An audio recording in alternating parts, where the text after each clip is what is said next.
A former Albemarle County elementary school teacher accused of having and sending child pornography appeared in Albemarle County General District Court this morning, hoping and failing to be released on house arrest while he awaits trial.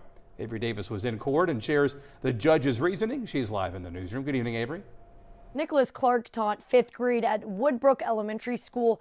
Now he faces 2 felony child pornography charges, which the prosecution says he admitted to when questioned by detectives. But it's what happened before those crimes ever allegedly occurred that presiding Judge Matthew Katara told the court led him to deny Clark's request for bond.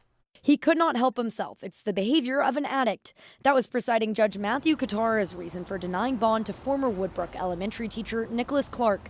He faces 2 felony charges for sending and receiving child pornography found on his computer. Prosecutors told the court Thursday that for years the 5th grade teacher and beloved churchgoer hid his secret life in dark online communities, even sending nude photographs to someone whom he believed to be a 15-year-old girl, but was actually part of a blackmailing scheme. Police would later find 10 files of child porn on his computer. They're still searching his devices and believe more charges are coming. Clark's attorney, Scott Goodman, did not deny the accusations against his client, but instead argued he posed no immediate threat or flight risk.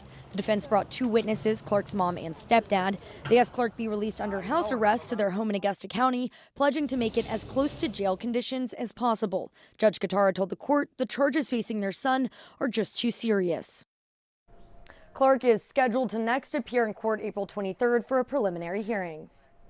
All right, Avery, you told us that his mom and stepdad testified, but who else was in court this morning, and what was Clark's demeanor through all of this? Yeah, Clark was incredibly emotional. I would say more emotional than I have ever seen a defendant in court, crying as his mother and stepfather testified on his behalf, even to the point of a sheriff's deputy needing to bring him tissues. But behind him in the court audience were about a dozen of his supporters, people his parents said were from church. Now, those people also wrote letters of support to the court, talking to his character and sharing a little bit about the man they knew outside of these charges. All right, Avery Davis live in our newsroom tonight. Avery, thank you.